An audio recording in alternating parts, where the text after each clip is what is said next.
Meeting for Wednesday, August 19th, special meeting to order. Councilmember Villaseñor, can you lead us in the pledge? Everyone,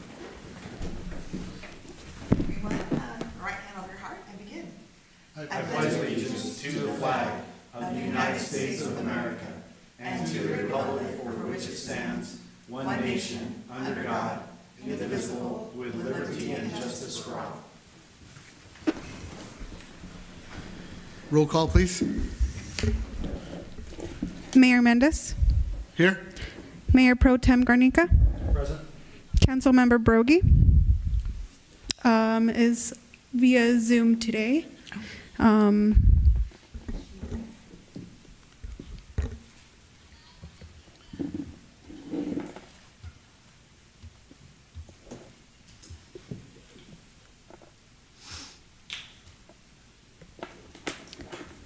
This meeting is being recorded.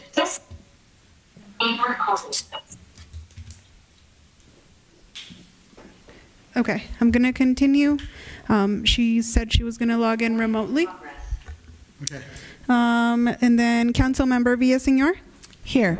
Councilmember Rodriguez. Here. Councilmember Brogy, can you hear us? I can hear you now. Okay, Thank we're all you. here and accounted for. Thank you. Approval of the agenda? So moved. Second? Second. Okay, we motion and second. All in favor? Aye. Okay, motion passes unanimously. Thank you. Moving on to number 5, public comments. Pursuant to California Government Code 54954.3, members of the public shall be provided an opportunity to address the legislative body concerning any items described in the notice for this public meeting before or during the legislative body's consideration of that item.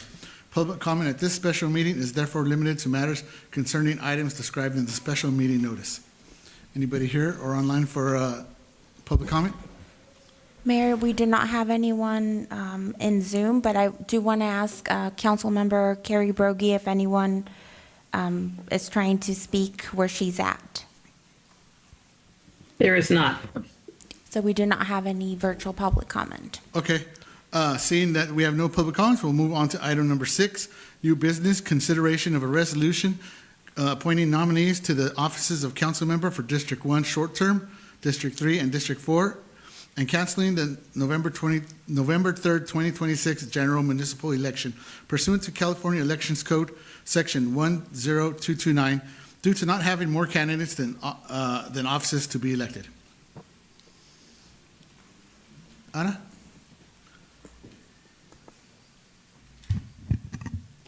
Hello, Mayor and Council. As you may recall, earlier this year, around May, we adopted a resolution calling the election for November, and today we're actually here to cancel the election. So I'm just going to provide you with a little bit of the background on why we are here today.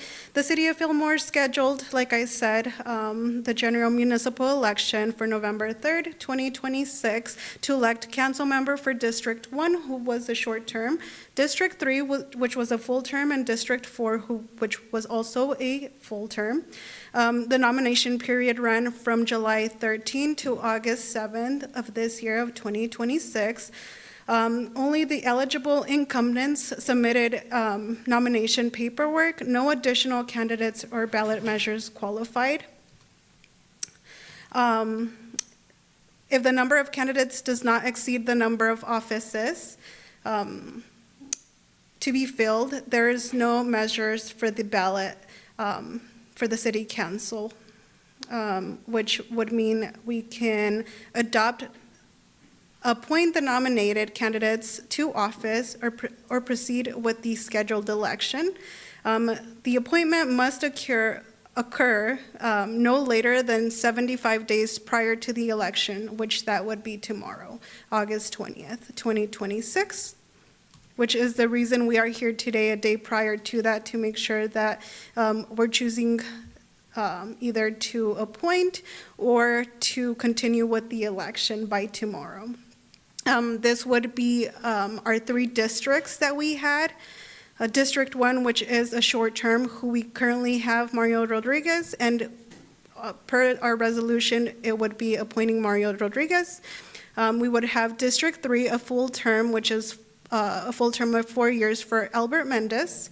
And then District 4, which is also a full term, which would be Carrie Brogy. Staff recommendation is to appoint adopt the resolution to appoint the nominated candidates and cancel the election. Or option 2 is to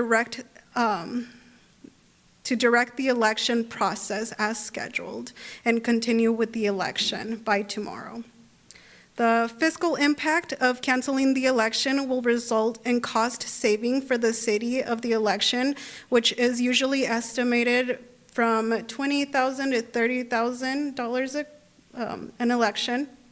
And then we wouldn't know the exact saving because we do get the bill after, but it's an estimated of around that amount. And then the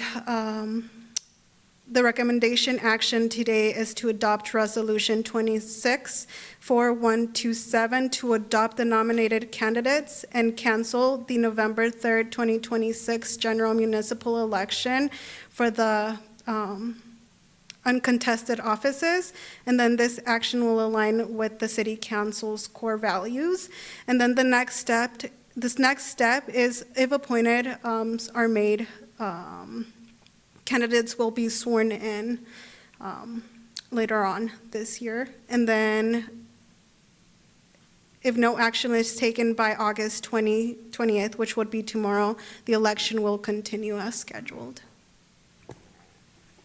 Any questions? Yes, Councilmember Garnica. Yeah, so I just would like to make sure that we clarify. So I had a constituent ask me, so what does it mean that we're canceling the election? You know, they sounded they were concerned in a very negative light because they took it as, oh, you're canceling the election, so they're not going to, so the city is not going to hold an election at all.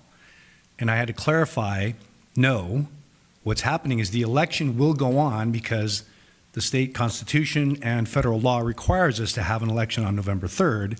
It just, we will, as a city, will not have any measures on the ballot if we go forward with this. So I just want to make sure we clarify that, because if this person misunderstood and thought we were literally canceling the entire election, that is very different than what the action is we're taking now, which is a cost-saving measure to save the city money, because if we choose not to put names, a single name for each of the different positions, then we save money by not having those names present on the ballot.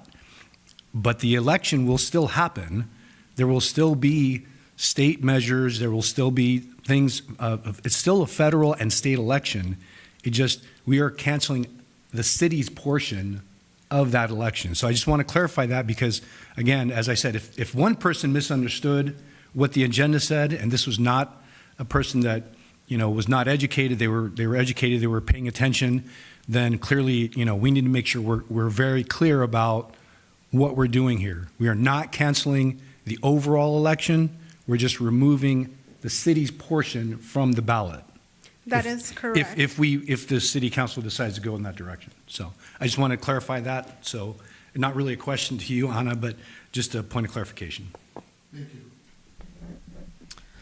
Yeah, thank you very much. Thank you for your presentation, Anna and John, for that clarification. And I just wanted to add to it that I believe, maybe wrong, that in our region it is true that that if we do adopt this measure, there will be no Fillmore City Council election. However, in our area of Fillmore and Piru, I believe there are candidates for the school board. Yes. The Fillmore Piru. And the Fillmore Piru Veterans Memorial District, I think, has several candidates up for election. So I just wanted to clarify that there will be still local candidates here impacting our community that will be on the ballot, potentially county measures, I'm not quite sure, and definitely state and federal. Okay, thank you.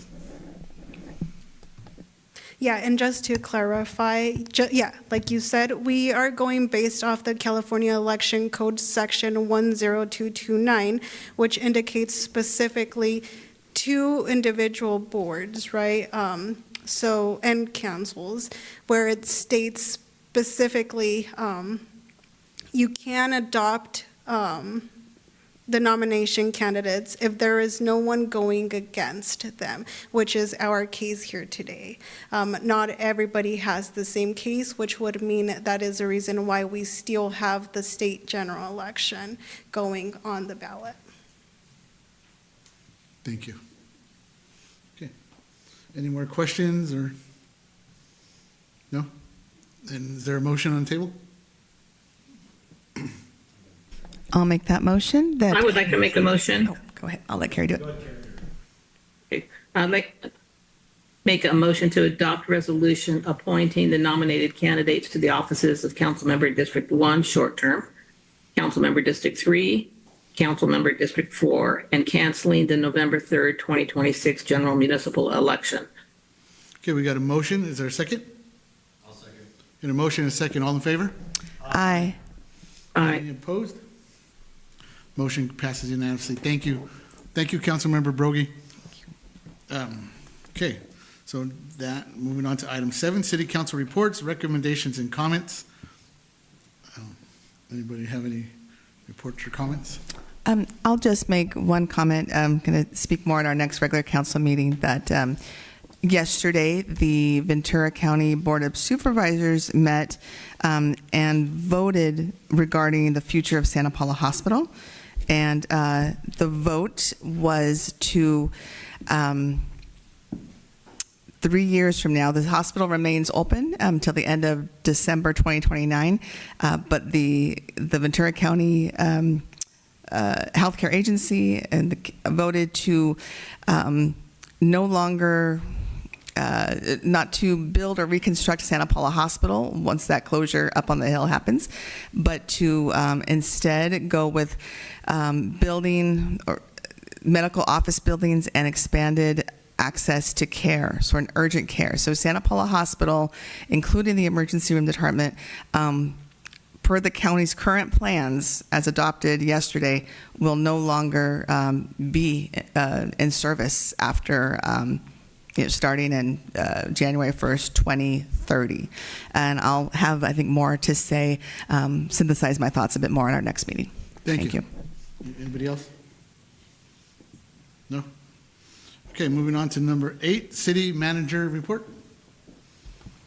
I don't have anything for tonight. Okay, thank you. Moving on to number 9, adjournment. So at this time at 7:41, I'll adjourn tonight's meeting. Thank you.